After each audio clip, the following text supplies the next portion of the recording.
자, 오늘의 말씀의 제목은 첫 언약과 새 언약 그리고 하나님의 나라입니다.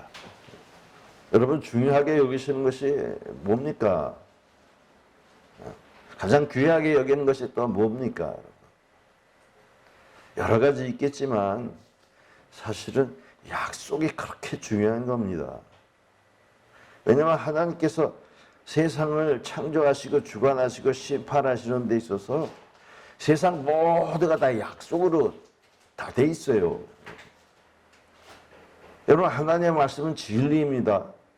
진리의 그 하나님의 말씀으로 세상을 지으시고 주관하시고 심판하시는데 그 진리의 말씀이 미치지 않는 곳이 하나도 없는 것이에요.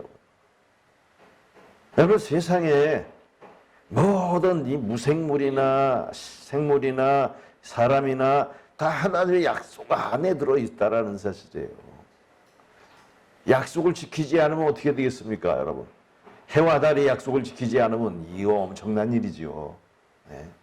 그 큰 약속뿐만이 아니에요. 여러분 우리 몸 안에 있는 모든 세포들이 각각 약속을 지키지 않으면 이거 큰일 나는 거예요. 세상의 모든 것이 다 약속으로 되어 있을 뿐만 아니라 사람과의 관계도 다 약속으로 되어 있어요. 그 약속이야말로 그렇게 중요하고 약속이야말로 그렇게 아름다운 것입니다. 그래서 사실 오늘 첫 언약과 새 언약 그리고 하나님의 나라 이런 제목을 가졌지만 이 첫 언약 때 주어진 이 언약이 얼마나 귀한 것인지 그리고 그러나 그것을 버렸고 또 새로운 사람들이 그 약속을 받게 됐으며 그 약속으로 인해서 우리가 기쁨을 얻고 축복을 얻고 그리고 감사하는 것이에요. 그래서 이 언약이라는 것은 베리트라는 건데 이 베리트라는 것은 한마디로 말해서 언약이에요. 말로의 언약이에요. 근데 이 말의 언약인데 그렇게 중요한 것을 그 안에 다 내포하고 있다라는 사실이에요. 여러분 하나님이 창조주이신 것을 믿습니까? 네. 그 하나님이 약속을 하셨다니까요. 약속. 그 첫 약속이 언제부터 시작됐을까요?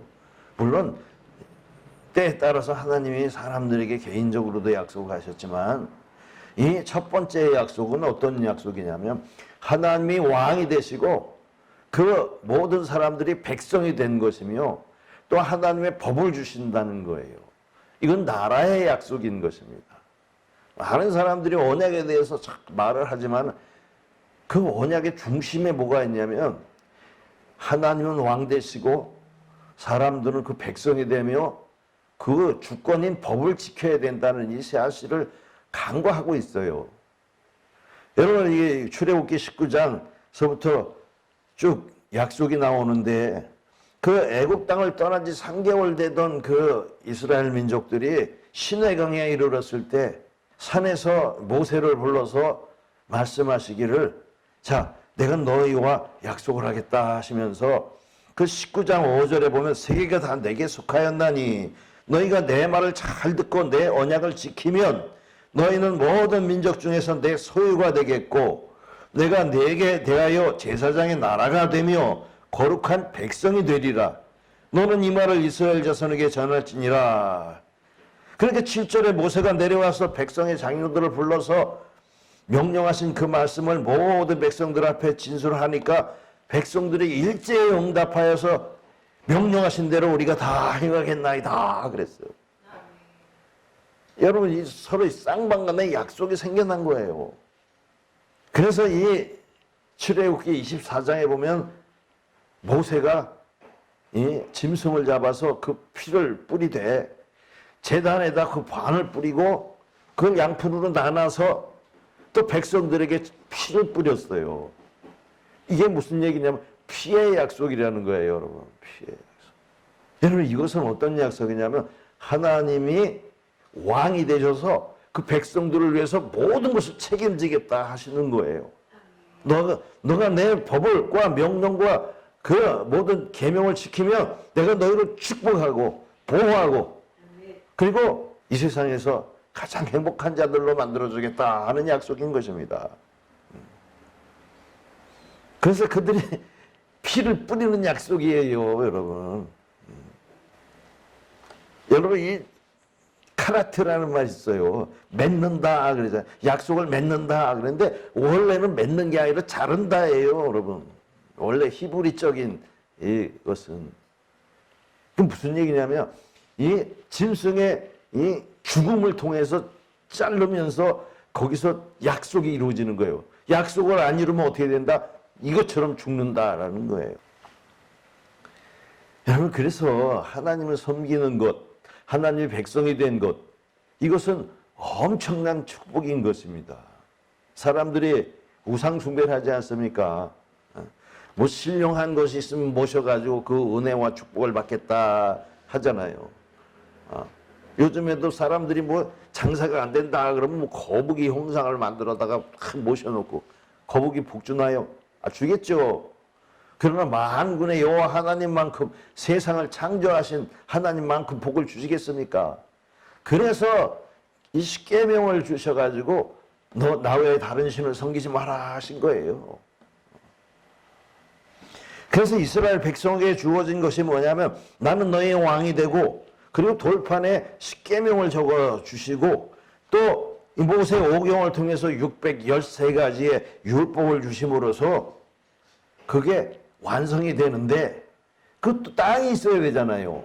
왕이 있고 백성이 있고 주권 그리고 땅이 있어야 되는데 그게 뭐냐면 가나안 일경을 아브라함으로부터 약속된 그 땅을 그 땅에서 하나님을 섬기며 백성이 되고 법을 지키며 살아가는 완벽한 나라를 이뤘다라는 것이에요. 그래서 국민, 주권, 영토 다 갖춰진 완벽한 나라인데 그 나라에 하나님의 이 치리, 통치는 어떻게 하시냐면 사사들을 보내서 그들에게 성령을 주고 그리고 그 영으로 인해서 치리하게 하셨어요. 왜냐하면 하나님은 볼 수 없기 때문에 그렇습니다. 살아계시지만 우리 눈으로 볼 수 없기 때문에. 하나님은요, 죽어야만 볼 수 있는 거예요. 우리 육체를 가진 사람은 볼 수가 없어요. 그래서 하나님께서는 이 사사, 제사장, 선지자, 그리고 하나님의 뜻하는 바 사람들을 보내서 그 나라를 항상 지키시고 보호하시고 구원하셨다라는 사실이에요. 그런데 이제 문제가 생겨버렸어요. 사무엘상 8장에 가면 사무엘인 마지막 사사인데 늙어버렸어요.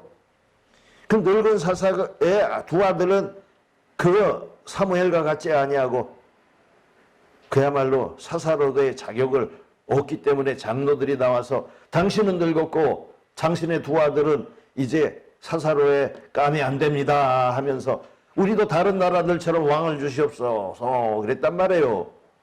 그러니까 이 사무엘 선지자가 이 하나님 앞에서 하나님 저들이 세상에 왕을 달랍니다. 그러니까 야 너를 버린 것이 아니라 나를 버렸다. 저 애굽에서부터 인도하여 낼 때부터 저들이 나를 우습게 알더니 결국은 나를 버렸다. 그래서 그 사무엘상 8장 8절에 보면 내가 그들을 애굽에서 인도한 날부터 지고 오늘까지 그들이 모든 행사로 나를 버리고 다른 신을 섬긴 것 같이 내게도 그리하는도다 그랬어요.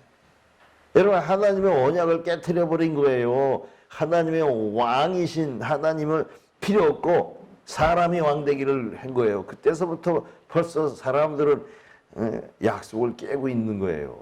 저들이 약속을 깨고 있는 걸 모르죠. 모르면서 그렇게 깨고 있어요.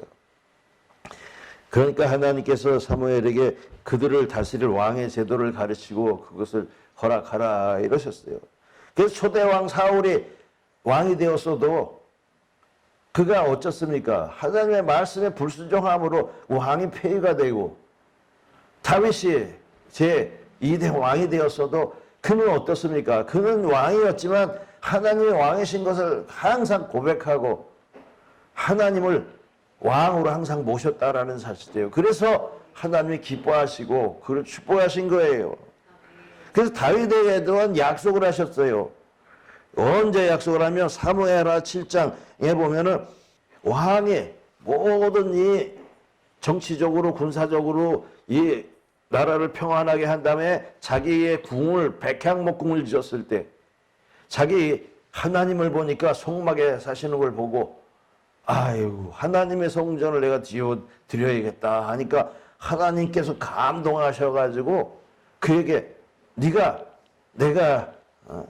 있을 안식처를 내가 지어주겠느냐 하면서 오히려 내가 너의 집을 지으리라 이렇게 말씀하셨어요. 그러면 내 뒤에 아들이 나서 영원히 왕위를 견고하게 하고 그가 내 이름을 위하여 집을 건축할 것이요 나는 그의 아버지가 되고 그는 내게 아들이 되리니 했습니다. 이건 솔로몬을 향한 예언 같아요. 그러나 이 예언 속에는 이 하나님의 뜻이 숨어 있는 거예요, 여러분. 여러분 예언에는 중복 예언이라는 게 있어요. 이 가까운 미래에 되는 예언을 속에서 큰 미래, 아주 먼 미래를 또 예언하고 있는데, 그래서 정말 너의 집이 영원히 대가 끊지지 않을 것이다 하고 네 뒤에 오는 아들이 내 성전을 세울 것이다 했는데 솔로몬에게 이루어진 것 같지만 이 예언의 깊은 의미는 뭐냐면 이 다윗의 고백 속에 알 수 있어요. 여기 보면 19절에 보니까 종의 집에 있을 먼 장대일까지도 말씀하셨으니 주 여호와여 이것이 사람의 법입니까? 그랬어요. 이게 사람의 법이 아니라 하나님의 법입니다 라는 반어법적인 표현이에요. 그냥 저 아주 먼 세대에까지 일어날 일들을 하나님께서는 다윗에게 알려주셨다라는 사실이에요. 그러면서 이 27절에는 내가 너를 위하여 집을 세우리라. 여러분 사람이 하나님을 세우는 게 아니라 하나님께서 네 집을 세우겠다라고 말씀하셨는데 그거 어떤 집이냐면 다윗의 자손이 영원한 집, 그 나라를 또 세우겠다라는 것이에요.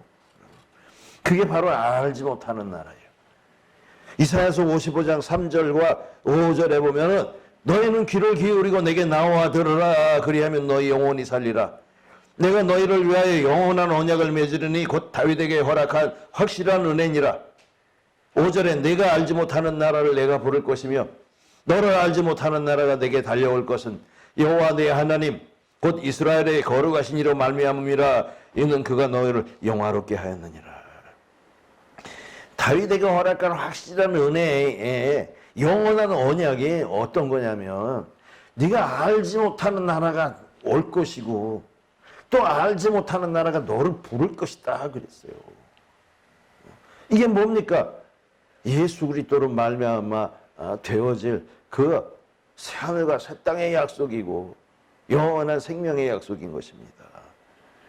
그래서 이제 새 언약을 이 선지자와 예언자들이 말하고 있는데 에레미야 31장 31절로 33절에 보면 확실하게 왜 새 언약을 맺어야 하는 이유를 지금 말씀하고 있어요. 여러분 하나님의 언약은 한 번 약속하시면 영원한 약속이에요. 그런데 그 약속을 이제 새 언약을 하시겠다 하는 것은 그들이 언약을 깼기 때문에 그런데 여기 31장 31절에 보니까 여호와의 말씀이니라. 보라 나를 이루리니 내가 이스라엘 집과 유다 집에 새 언약을 맺으리라. 이 언약은 내가 그들의 조상들의 손을 잡고 애굽 땅에서 인도하여 내던 날에 맺은 것과 같이 아니할 것은 내가 그들의 남편이 되었어도 그들이 내 언약을 깨뜨렸음이라. 여호와의 말씀이니라.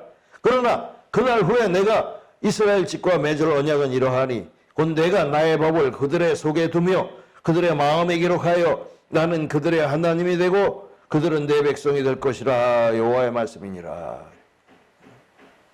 여러분 이 약속 가운데 아주 깊은 의미들이 아주 많이 들어있어요. 하지만 새롭게 약속하는 이유는 저들이 하나님께서 남편이 되었어도 그들이 간음하였다. 즉 한마디로 우상 숭배로 하나님을 대했다라는 거예요. 그러니까 참다 하나님이 이제는 더 이상 못 참겠는 거예요. 너희가 약속을 계속 깨고 있어요. 계속 깨고 있어.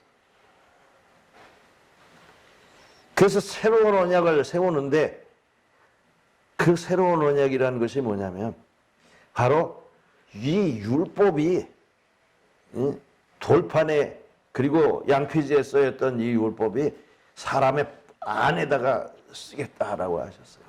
그래서 에스겔서 36장 26절 27절에 있는 것처럼 너희 속에 새 마음을 주고 부드러운 마음을 주고 거기다 율례와 규례를 기록하여 주겠다 그랬어요. 굳은 마음을 제하고 부드러운 마음을 주어서 새 영을 너희에게 주어서 내 법이 너희 안에 있게 하겠다 이렇게 하신 거예요.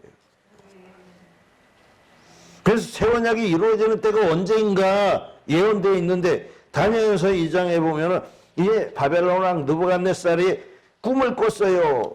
근데 그 꿈을 자기네 박사들에게 풀이하라 그러니까 아무도 할 수 없었어요. 여러분 꿈이라는 것을 해석할 수는 있어도 그 꿈을 사람이 꾼 꿈을 내가 알 수는 없는 거예요. 여러분. 그런데 그 왕이 그러는 거예요. 너희가 해석은 이리저리 얼마든지 할 수 있으니까 내 꿈이 뭔지 너희가 밝혀라 그랬어요. 아니면 죽이겠다. 다 죽이겠다. 그런데 이 다니엘 하나님 앞에 이 하나님이 오직 하늘의 신만이 이걸 압니다 하고 박사들이 얘기했는데 다니엘에게 이 하나님께서 나타나 주셨어요. 엄밀한 것을 밤의 환상으로 보여주셨어요. 그래서 왕 앞에 나와가지고 왕의 한 큰 신상을 보셨나이다 하면서 그 머리는 순금이요 또 그 가슴과 두 팔은 은이요 배와 넓적다리는 노시며 그 종아리는 쇠고 그 다리는 발은 그 쇠와 흙으로 되어 있습니다. 그러니까 오 맞다. 근데 그것을 해석하기를 뭘 했냐면 이것이 바로 금머리는 바벨론 당신이고요. 뒤에 그와 못한 메대와 페르시아가 나오는 그런 국가입니다. 그 다음에는 헬라 국가가 나타나고 그 다음에는 로마가 나타나는데 그 로마가 아주 강하지만 이 발이 그 쇠와 흙으로 섞여 있어서 허점이 있습니다. 그때에 하나님이 일하십니다 하면서 이 다니엘서 2장 44절에 이 어랑의 시대에 하늘의 하나님의 한 나라를 세우시리니 이것은 영원히 망하지도 아니하고 그 국권이 다른 백성에게 돌아가지도 아니할 것이요 도리어 모든 나라를 쳐서 멸망시키고 영원히 설 것이라 라고 했어요. 여러분 바벨론과 메데베사와 헬라와 로마 그 이후에 로마 때에 바로 하늘의 새 나라를 세우겠다라고 하신 거예요. 이것이 장래일이니 확실합니다. 꿈에 정말 사람의 손으로 나제한 이 돌들이 나와서 그 우상을 다 깨트려 보시고 그 돌들이 세계에 편만하였나이다 그랬어요. 그것이 돌이 뭡니까 여러분? 돌은 하나님의 약속인 거예요. 여러분 꼭 약속할 때마다 돌을 세워가지고 약속을 기념하는 거예요. 그러니까 하나님의 이 약속된 언약의 말씀이 모든 것을 다 제해버리고 오직 하나님의 나라가 세상에 다 편만하겠다라는 거예요. 그런데 그것을 이루려고 예수님께서 오셨어요. 누가복음 1장 15절에 무엇을 했습니까? 때가 찼고 하나님의 나라가 가까웠으니 회개하고 복음을 믿으라 하시더라. 여러분 때가 찼다 해서 때가라는 게 카이로스라는 거예요. 카이로스. 카이로스는 어떤 것이냐면 중요하고 약속된 시간 그리고 결정적인 순간 바로 그 시간 그리고 찼다라는 것은 플레오로라는 건데 채우다 충만하다 하나님의 그냥 약속된 시간이 완전 꽉 차가지고 이제 폭발했다라는 거예요. 여러분. 때가 찼다 하나님의 약속의 때 여러분 어떤 때 새로운 약속의 때가 찼다라는 거예요. 그래서 예수님께서도 마태복음 4장 17절에 이때부터 비로소 전파하여 회개하라 천국이 가까웠느니라. 여기서 비로소는 오랜 동안 참고 기다리다가 드디어 이런 뜻입니다. 그래서 그 약속을 이루려고 예수께서 오셨어요. 그 약속의 주인공이 누굽니까? 예수님인 거예요. 여러분 예수님은 왜 그렇게 유대인들이 미워한 줄 아십니까? 예? 새 약속을 내놓다라는 것은 그전에 그 약속들이 다 폐해졌다는 것을 말하고 약속이 폐해졌다라는 것은 축복이 끝났다는 것을 말하고 있는 거예요, 여러분. 하나님과 그 백성 사이에 내가 너희를 지키고 보호하고 사랑하고 축복하겠다라는 약속이 끝나버렸다는 거예요. 그러니까 예수님은 그렇게 미워한 겁니다. 지금도 미워하는 거예요. 왜? 자기네 민족과 약속한 것이 끝났다고 생각하니까.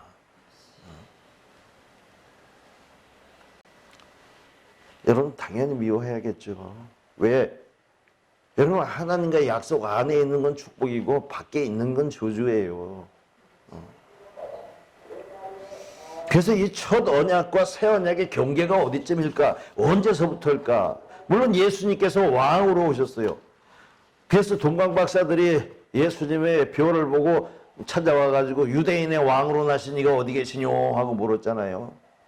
근데 예수님이 분명하게 말씀하신 것이 뭐냐면 마태복음 11장 11절에 내가 진실로 너희에게 이르노니 여자가 낳은 자 중에 세례 요한보다 더 큰 이가 일어남이 없다. 그러나 천국에서는 그보다 작은 자라도 크니라. 그보다 크니라. 세례 요한의 때부터 지금까지 천국을 침노를 당하느니 침노하는 자는 빼앗느니라. 그리고 마태복음 11장 13절에 모든 선지자와 율법이 예언한 것이 요한까지니라고 분명히 말했어요. 선지자를 주시고 그들을 통해서 역사하시며 율법을 통해서 관할하시던 그 하나님의 그 계약이 어디까지냐? 요한까지라는 거예요. 그 요한이 그 이스라엘의 마지막 선지자가 되는 겁니다. 그래서 예수님이 오셔가지고 이제 새로운 일을 하시게 된 거예요. 그때부터. 예수님이 왕으로 오셔서 어떻게 합니까? 예? 달라진 것이 뭡니까? 하나님의 약속은 여전해요. 여전해요. 믿는 자들에게. 하나님을 경외하는 자들에게. 근데 이제는 그 백성들이 되는 것이 할례였어요. 정말 잘라가지고 약속을 하는 거예요. 근데 이제는 그런 것이 아니라 정말 이 침례를 받으면서 장사됨을 죽음으로써 거듭남으로써 이제 하나님 앞에 새로운 백성이 되는 거예요. 그래서 요한복음 1장 11절 13절에 봐도 자기 땅을 오매 자기 백성이 영접지 아니하였으나 영접하는 자 곧 그 이름을 믿는 자들에게는 하나님의 자녀가 되는 권세를 주었으니 이는 혈통으로나 육정으로나 사람의 뜻으로 나지 아니하고 아버지께로부터 난 자니라 했어요. 하나님께로부터 난 자. 여러분 이 육체를 통해서 난 자가 아니라 위로부터 하나님의 영으로부터 난 자. 그래서 요한복음 3장 3절과 5절에도 사람이 거듭나지 아니하면 하나님의 나라를 볼 수 없느니라. 사람이 물과 성령으로 거듭나지 아니면 하나님의 나라 들어갈 수 없느니라 이렇게 말씀하셨어요. 이제 그 백성이 되는 조건이 뭐냐면 이 주종만의 관계가 아니라 하나님의 아버지가 되시고 그들은 하나님에게로부터 난 자녀가 되는 거예요. 그러니까 하나님의 유업을 받을 자가 되는데 여러분 이것이 엄청난 거예요. 여러분. 예? 왜냐하면 이것은 이제 그 율법으로서는 이제 땅의 축복이지만 이제 이 새로운 언약의 축복은 땅과 하늘의 모든 것의 축복인 것이에요. 그래서 법도 달라졌어요. 법도 달라졌어. 주권이라는 게 뭡니까? 그 주인의 권리예요, 여러분. 누가 주인이냐? 주권이라는 것은 주인인데 하나님이 왕에서 왕권이에요. 그래서 왕국인 거예요. 그러나 그 왕권이 누구에게 또 있습니까? 아들에게 있는 거예요. 그리고 저와 여러분들은 하나님의 자녀예요, 여러분. 독생자는 아니지만 양자가 되어서 아버지라고 부르는 거예요. 그러니까 그 하나님의 나라의 이 왕국의 주인은 왕의 나라의 주인은 저와 여러분이 되시는 거예요. 또 주권이라는 것은 뭐냐면 법을 얘기하는데 이 법이 옛날에는 돌판에 쓰고 양표지에 써서 모세의 그 613가지의 오경에 있는 창세기, 출애굽기, 레위기, 민수기, 신명기 이 5권 속에 있는 법들이 다 적용되지만 이제는 달라졌어요. 그 에레미야 31장 33절에 약속된 거기 있는 것처럼 이제 내가 나의 법을 너희 속에 두며 그들의 마음에 기록하여 나는 그들의 하나님이 되고 그들은 내 백성이 될 것이라 했잖아요. 예수께서 이 법을 가지고 오신 거예요. 그래서 마태복음 5장 17절에 내가 율법이나 선지자를 폐하러 온 것이 아니라 완전케 하려 왔다 이렇게 말씀하셨어요. 그 완전한 것이 뭐냐면 우리 속에 들어갈 수 있는 법이에요. 그래서 로마서 8장 2절에는 이런 그리스도 안에 있는 생명의 성령의 법이 죄와 사망의 법에서 너를 해방하였습니다. 여러분 예수님의 이 법은 성령의 법은 우리 속에서 말씀하시는 법이에요. 하나님의 말씀이 우리 가운데 와서 그것이 법이 되는 거예요, 여러분. 그래서 예수님이 말씀하실 때 이 계명이 뭡니까? 그랬을 때 예수님이 대답하실 때 너희는 먼저 마음을 다하고 목숨을 다하고 뜻을 다해 내 하나님을 사랑하라 이것이 첫째고 둘째는 이와 같으니 또 네 이웃을 내 몸같이 사랑하라 하셨어요. 이것이 온 유대의 율법과 선지자의 강령이다. 두 기둥이다. 이렇게 말씀하셨어요. 그러니까 이 모세의 613가지의 법을 다 몰라도 하나님 사랑과 이웃 사랑을 알면 그 사람은 온전해지는 거예요. 그래서 예수님께서 서로 사랑하라 이렇게 말씀하셨어요. 계명을 새로 줄 테니까. 여러분 하나님 사랑과 이웃 사랑을 하면은 법을 다 지키는 것이 되는 겁니다. 아주 간단 명료하면서 확실하고 항상 우리의 마음속에 하나님을 사랑하는 또 이웃을 사랑하는 마음으로 생각하고 행동하면 여러분은 하나님의 법에 딱 맞는 거예요. 법을 지켜나가는 거예요. 그리고 영토의 조건이 있어요. 영토의 조건이 어떤 것이냐면 여기 아브라함에게 약속된 가나안 일경을 구약 때는 줬어요. 그러니까 땅에 경계가 있단 말입니다. 어디서부터 어디까지. 여러분 가나안 땅에서 해지는 편 대해까지 네가 땅바닥으로 밟는 그것을 다 너희에게 주었다.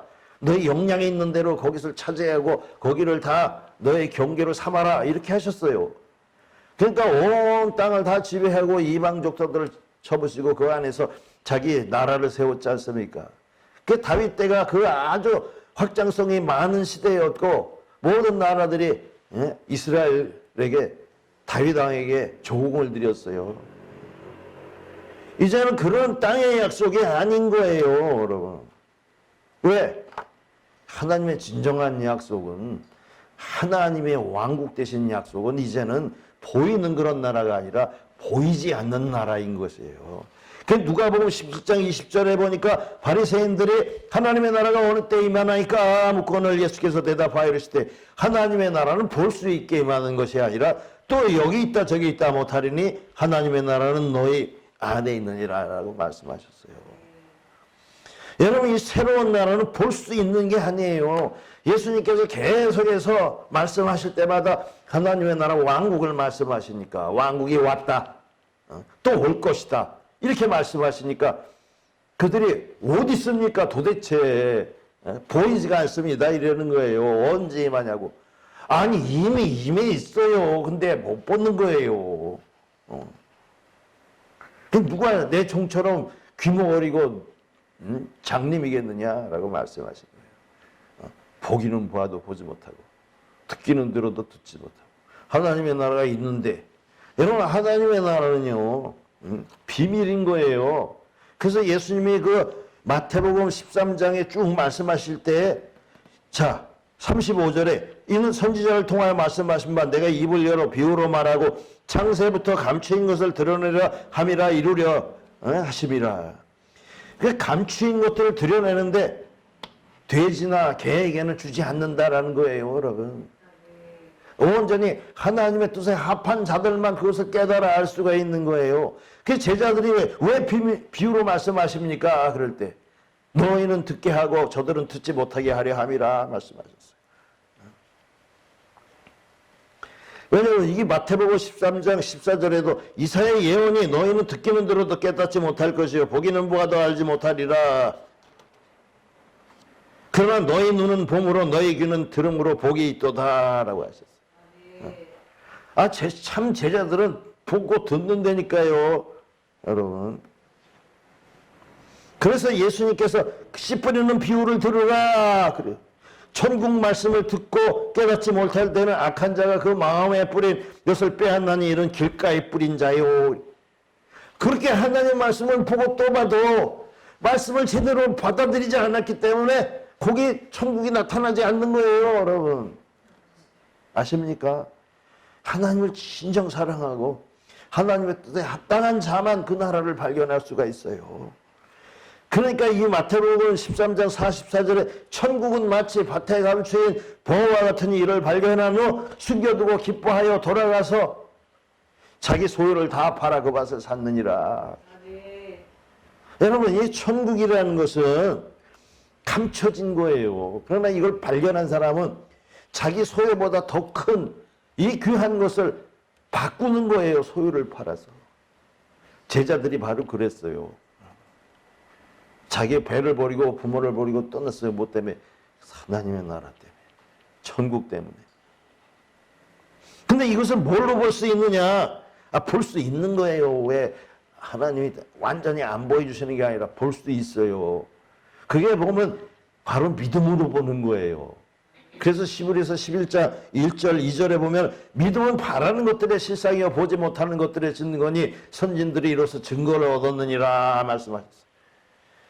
여러분, 이 실상이라는 것은 영원과 불변의 것이에요. 하나님의 것이에요. 이것을 볼 수 있는 것은 하나님이 주신 믿음밖에 없는 겁니다.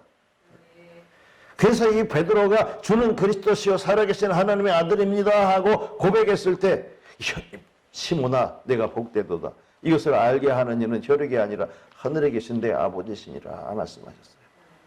하나님께서 예수님께서 구세주인 것, 그리스도인 것, 하나님의 아들인 것을 알게 하는 마음을 주셨다는 거예요. 그게 믿음인 거예요. 그래서 천국 열쇠를 내게 주노니 우부의 권세가 이기지 못하리라 말씀하셨어요. 믿음을 통해서 하나님의 일을 보는 거예요. 오늘날 많은 사람들이 구원이니 복음이니 그렇게 떠들어대면서 외쳐대면서 하나님의 나라를 언급하지 못하는 이유는 왜요? 가장 귀중하고 소중한 걸 빼먹는 이유는 하나님의 뜻에 합당하지 않기 때문에 그래요. 말씀을 말씀으로 받아들이지 않았기 때문에 그런 것입니다. 감추어진 것 누구에게 안 준다? 야, 너의 진주를 개에게 던지지 말고 돼지에게 주지 마라 라고 하셨어요. 그것을 밟고 물어뜯을까 하노라 그랬어요. 그 진주가 뭐겠습니까? 바로 하나님의 나라예요. 복음의 뜻이에요. 오늘날 우리가 하나님의 나라로 신앙생활하는 게 아니라 이 진리로 신앙생활하는 게 아니라 교리로 신앙생활해요. 기독교 교리로. 그러니까 하나님의 나라를 절대 볼 수 없어요. 왜? 그래서 인간의 교리로 이 하나님의 나라를 막아놨기 때문에 그런 거예요, 여러분. 마귀의 역사가 제일 크게 나타나는 데가 어딘 줄 아십니까? 예수께서 이 천국 복음을 전하러 가실 때 앞에 나타난 게 마귀였어요. 천하의 영광을 줄 테니 내게 무릎을 꿇어라. 그거 전하지 말라 그러는 거예요. 그리고 이 언약 속에 가장 중요한 게 바로 이 피로 세운 언약이에요. 여러분 출애굽기 24장 6절과 7절 8절에 보면 모세가 피를 가지고 반을 나눠서 제단에 뿌리고 그 반을 여러 양편에 나눠서 백성들에게 뿌렸어요. 그게 피의 약속인데 그 뿌리면서 뭐라 그랬냐면 뭐예요?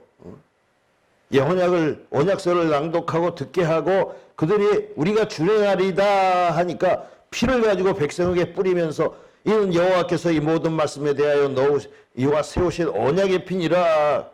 여러분 우리가 이 그리스도의 피 그러면 죄사함만 생각하잖아요. 아니에요. 물론 죄사함도 있지만 더 중요한 것은 하나님과 우리와의 약속인 피예요. 그래서 이 누가복음 22장 19절에 예수님께서 성찬을 하시면서 제자들에게 떡과 잔을 나누시면서 하신 말씀이 그거예요. 22장 20절에 전염 혹은 후에 잔도 이와 같이 하여 이르시되 이 잔은 내 피로 세우는 새 언약이니 이렇게 말씀하셨어요. 그래서 하나님의 나라를 약속하는 거예요, 여러분. 그래서 예수님의 유월절 그 성찬식은 죄사함이 아니라 사실은 하나님의 나라에 들어가는 그것을 보여주는 거예요. 하나님의 상에서 먹는 거. 그뿐만이 아니라 마태복음 26장 28절에는 이 죄사하려고 흘리는 나의 피 하시면서 또 내가 포도나무에 난 것을 새 것으로 아버지의 나라에서 먹을 때까지 다시 마시지 아니하리라 이렇게 말씀하신 것은 뭐냐면 우리가 이 세상에서만 약속을 받은 것이 아니라 저 새하늘과 새 땅까지의 약속을 받았다는 것을 표시하는 거예요. 그래서 이 우리가 성찬에 이 참여하는 것은 죄사함만이 아니라 저 새하늘과 새 땅에 들어간다는 약속을 지금 받는 거예요, 여러분. 하나님과 약속을 하는 거예요. 그 약속을 예수님께서 하신 거예요. 그러니 이 약속이 얼마나 중요한 것입니까? 여러분, 이스라엘 백성들이 왜 하나님 앞에서 된 줄 아십니까? 지식이 없어서 그래요. 지식이 없어서 멸망했는데 지식이 뭐겠어요? 지식의 근본은 약속이에요. 여러분. 세상의 모든 것이 하나님도 그렇고 사람도 그렇고 다 약속 가운데 사는 거예요. 그래서 약속을 잘 지키느냐 안 지키느냐에 따라서 그 사람의 성숙도가 나타나는 거예요. 여러분, 우리는 이 새로운 이 새 언약의 약속을 받은 사람들입니다. 하나님의 자녀가 된 것 엄청난 축복이고요. 그리고 영원한 생명의 약속을 해주신 거예요. 내 죄를 사망에서 벗어날 수 있는 죄사함과 그리고 영원한 새하늘과 새 땅에 들어가는 약속, 이 두 가지가 우리 가운데 있으니 이것이 하나님의 축복이고 하나님의 사랑이 아니고 뭐가 있습니까, 여러분? 우리가 바로 이 약속을 받아서 하나님께 참으로 영광 돌리며 사는 저와 여러분이 되시기를 주의 이름으로 축복합니다.